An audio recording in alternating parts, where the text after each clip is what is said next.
pemirsa, kita telah melalui segmen pertama dan kedua. Kita tadi membahas mengenai dampak pandemi pada sektor keuangan. Selanjutnya kita akan berbincang lebih lanjut dengan 3 narasumber kita mengenai investasi aman di masa pandemi.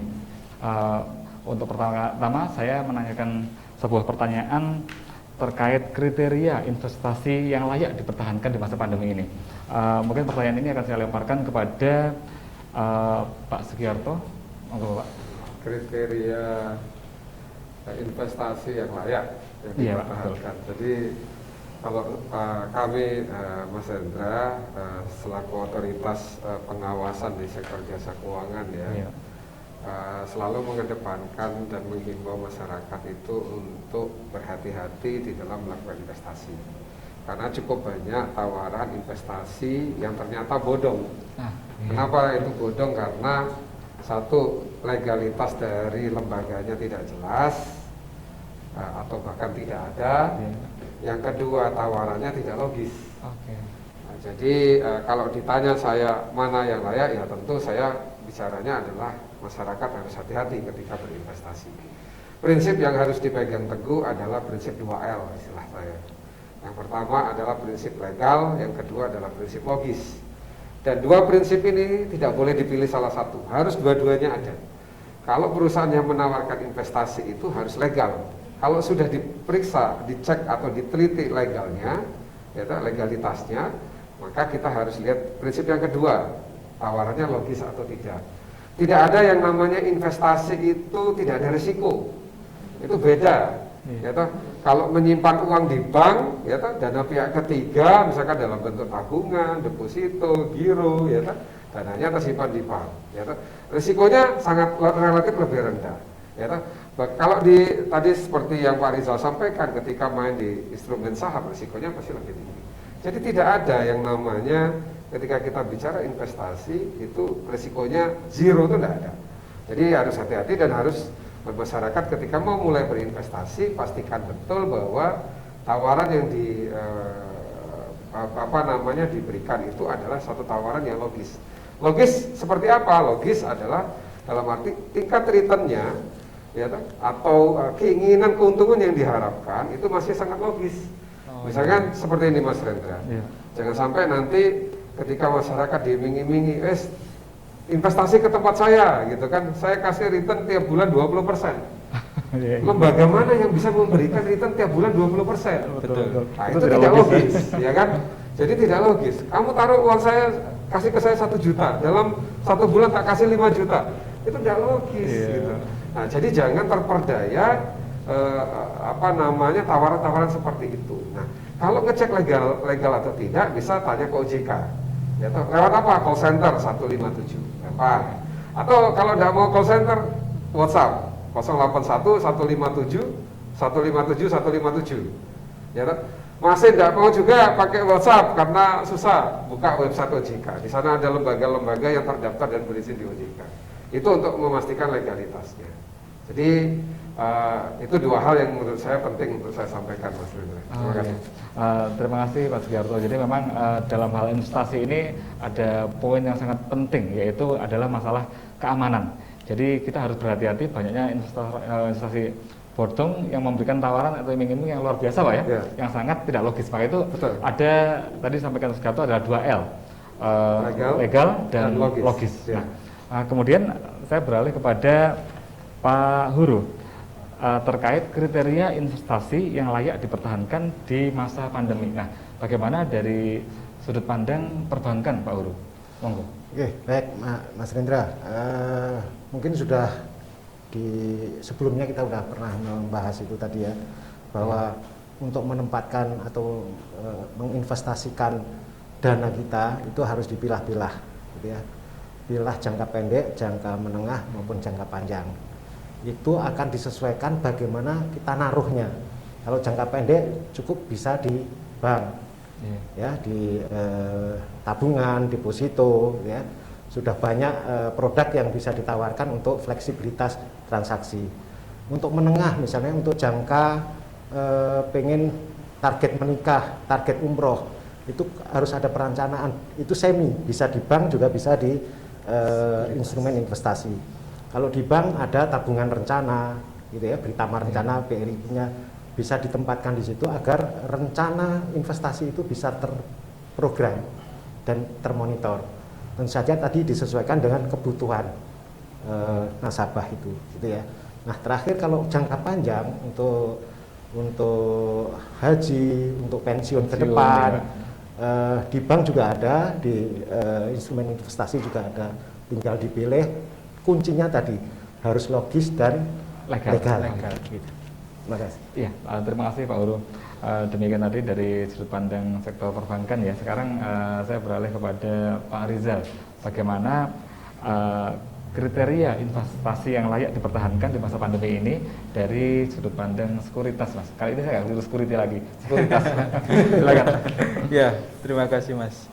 Jadi betul yang dikatakan Pak Sugiarto, legal dan logis. Nah, jangan sampai masyarakat kita gara-gara mungkin dapat imbal hasil yang besar akhirnya ikut ya. Tapi kita harus tahu dulu perusahaan yang mengajak siapa, betul jadi yang dikatakan. Karena banyak sekali sekarang itu ajakan-ajakan untuk investasi. Nah, biasanya juga mungkin ngomongnya di saham nanti bisa seperti ini, ternyata dibawa lari uangnya itu juga banyak.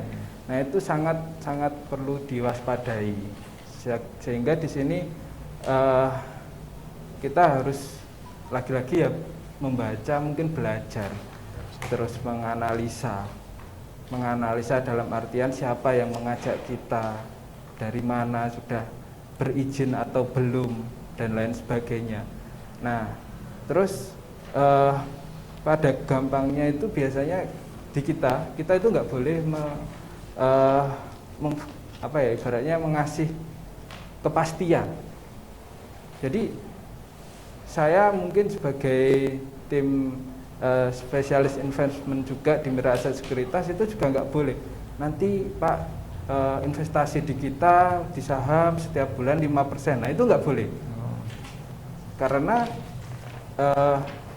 investasi itu ada resikonya. Kita nggak boleh menjanjikan, tapi mungkin kecuali kayak obligasi yang sudah yang sudah ada kontraknya seperti itu, nggak apa-apa. Tapi kalau misalkan nanti kita investasi di saham misalnya 3% aja, logis sebetulnya, tapi nggak boleh kita menjanjikan seperti itu. Yeah. Oh ya, demikian. Terima kasih dari Pak Rizal. Selanjutnya kita bicara soal logis, legal, kemudian tren yang saat ini sedang marak di masyarakat itu, kita nggak akan lepas dengan yang namanya cryptocurrency. Nah, di sini kita akan membahas sedikit terkait cryptocurrency juga. Mungkin dari Pak Sugiarto bisa menyampaikan terkait cryptocurrency ini kan seringkali mencatatkan pertumbuhan yang sangat tinggi, Pak. Nah, apa yang harus diwaspadai oleh para investor? Mungkin bisa sampaikan terkait regulasi dan sebagainya. Silakan Pak Sugiarto. Ya, Mas Hendra. Yang pertama, saya tidak mau menggunakan istilah cryptocurrency. Karena itu bukan currency. Itu adalah komoditi. Ya, sebenarnya lebih bicaranya adalah aset ya.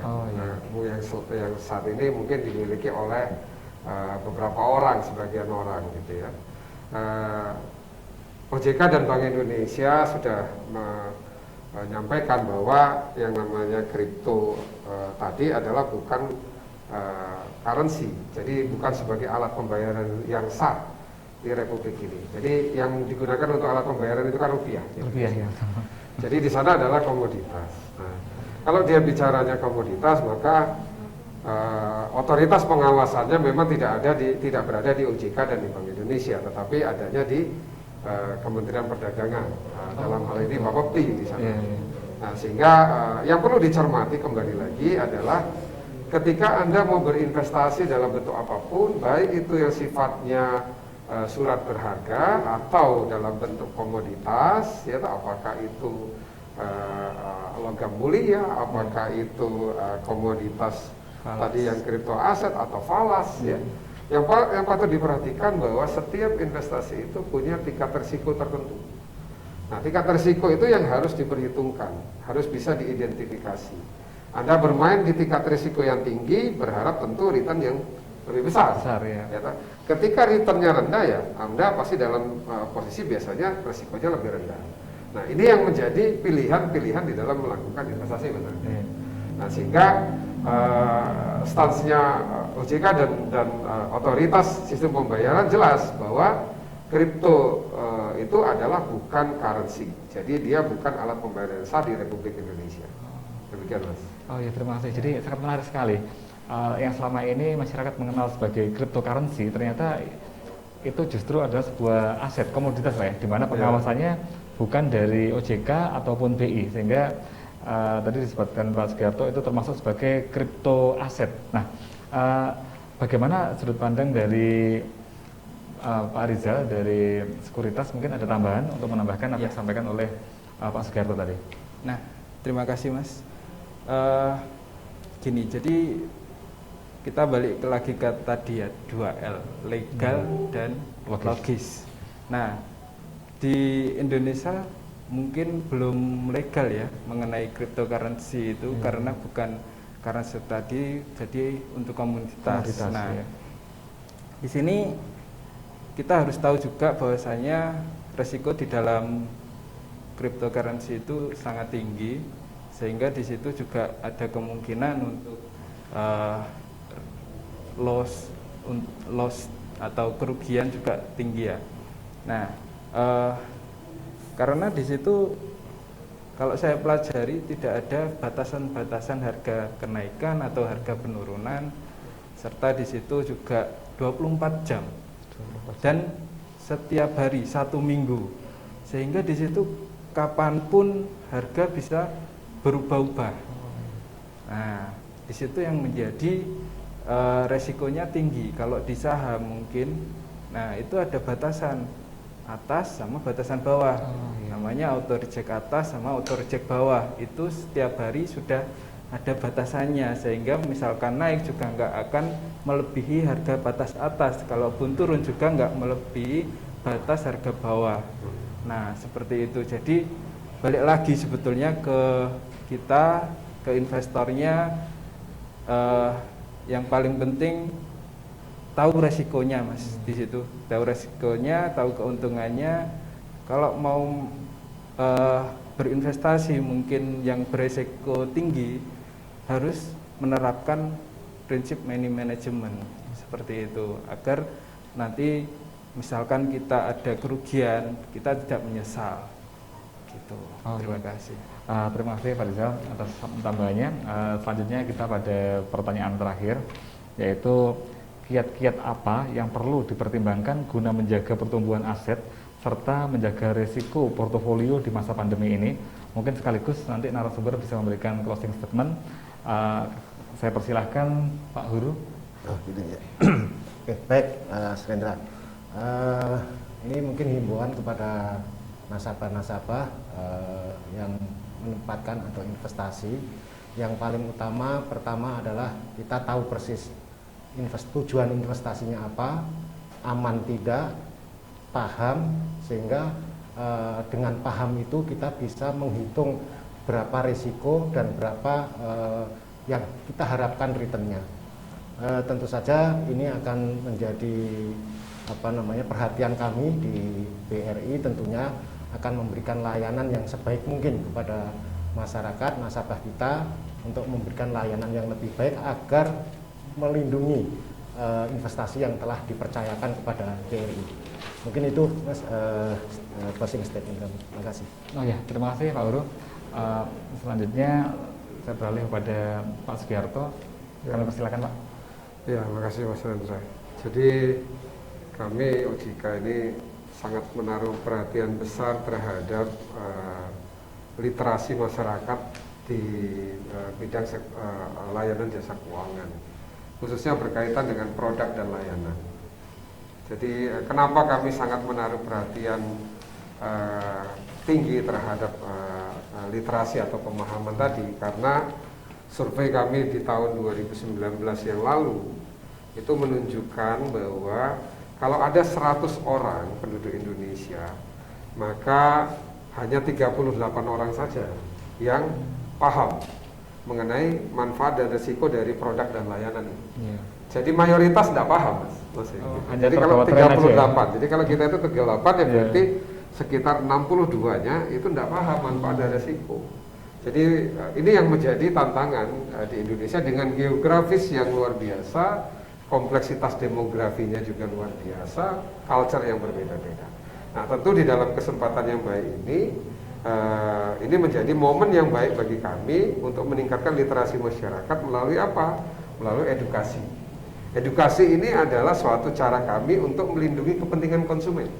Karena kalau konsumen itu well educated dengan produk dan layanan keuangan, tentu tidak terjadi lagi masyarakat konsumen di lembaga jasa keuangan menjadi korban investasi bodong, korban dari penawaran produk-produk yang ilegal, gitu ya, atau tidak logis tadi. Nah, tentu saya kembali lagi mengingatkan kepada masyarakat bahwa ketika kita mau melakukan investasi, apapun bentuknya investasi itu, maka dua prinsip yang harus kita perhatikan. Yang pertama adalah legal, ya, cek legalitasnya, ya, bisa melalui OJK atau ke otoritas pengawas yang terkait, gitu ya, karena tidak semuanya juga ada di OJK. Tapi tentu ini menjadi satu catatan penting bahwa legalitas menjadi hal yang utama untuk prinsip yang pertama. Yang kedua ada logis. Ya, logis ini menjadi suatu prinsip yang harus diperhatikan ketika ditawarkan produk investasi. Dengan kita mengecek logis atau tidaknya, itu bisa membuat kita menjadi lebih aman. Karena apa? Karena tawaran-tawaran yang sifatnya bodong tadi tentu memberikan iming-iming yang menggiurkan bagi si calon investor tadi. Ya. Dan ketika juga ini yang penting, Mas Rendra, ada juga ini sekarang lagi fenomena buat masyarakat, khususnya anak muda nih. Ini mumpung jadi momen yang bagus saya untuk sosialisasikan adalah sekarang banyak dengan mudahnya tawaran-tawaran pinjaman online. Ya, apalagi teman-teman anak-anak muda yang sekarang mungkin duduk di bangku SMA atau di kuliah. Ya, orang tuanya tidak ngasih uang saku, nanti minjemnya ke pinjaman online. Ya, pinjaman online yang ilegal tadi, karena tawarannya cukup mudah. Cukup dengan modal KTP, kemudian duit terima dalam waktu 5 sampai mungkin tidak nyampe 10 menit gitu ya. Dana diterima. Tapi kemudian bunganya menjerat leher, kemudian ketika tidak mampu membayar, semua nomor kontak yang ada di HP kita ditarik semua, kemudian itu diteror oleh pihak-pihak yang meminjamkan dana tadi. Nah, ini bahaya, saya bilang gitu. Ini di luar konteks investasi. Tapi masih punya inline karena masih punya hubungan dengan tadi namanya prinsip 2L tadi. Nah, apalagi ini sekarang segmen kita adalah ke anak-anak muda. Jadi saya juga menghimbau nanti buat kawan-kawan millennials, hati-hati kalau kita mau meminjam dana, pinjamlah ke lembaga keuangan yang legal dan terdaftar di OJK, ya, jelas gitu aturan mainnya, jelas persyaratannya, dan kalau ada permasalahan jelas tempat mengadunya. Ya, saya rasa demikian, Mas Rendra. Terima kasih Pak Sugiarto, sangat luar biasa sekali informasi tadi. Dan satu lagi dari narasumber terakhir yaitu Pak Rizal dari Mirai Sekuritas, mungkin ada closing statement. Namun sebelumnya, kiat-kiat apa yang perlu dipertimbangkan guna menjaga pertumbuhan aset serta menjaga resiko portofolio di masa pandemi? Silahkan, Mas. Terima kasih, Mas Rendra. Jadi kita harus selalu upgrade mengenai pengetahuan dan berita. Di situ investasi kita bisa akan lebih berkembang meskipun di saat pandemi. Kalau kita tahu investor asing kenapa waktu masih corona di Wuhan dia sudah buang barang, karena tahu karena beberapa bulan lagi COVID itu akan menyebar. Nah, sehingga dia alihkan dulu asetnya ke instrumen yang lebih aman, yaitu emas, seperti itu. Nah, kita meskipun investor retail harus upgrade juga mengenai berita-berita. Oh, sekarang yang tren apa sih? Mungkin sektor komoditas, atau mungkin sektor mining, atau mungkin sektor consumer atau bank, seperti itu. Sehingga kita akan tahu, oh, kita ke saham apa dulu nih mungkin. Kalau misalkan saham sudah mulai turun, kita harus segera memindahkan ke aset, mungkin ke reksadana yang lebih aman atau ke obligasi seperti itu. Jadi kita harus upgrade mengenai ilmu pengetahuan, mengenai berita-berita, itu yang penting, dan selalu belajar mengenai pasar modal. Itu sih. Oh ya, terima kasih. Demikian tadi dari Pak Rizal, kemudian dari Pak Sugiarto Pak ya, karena kita Jawa Timur. Kemudian dari Pak Huru, banyak sekali informasi yang kita peroleh pada hari ini.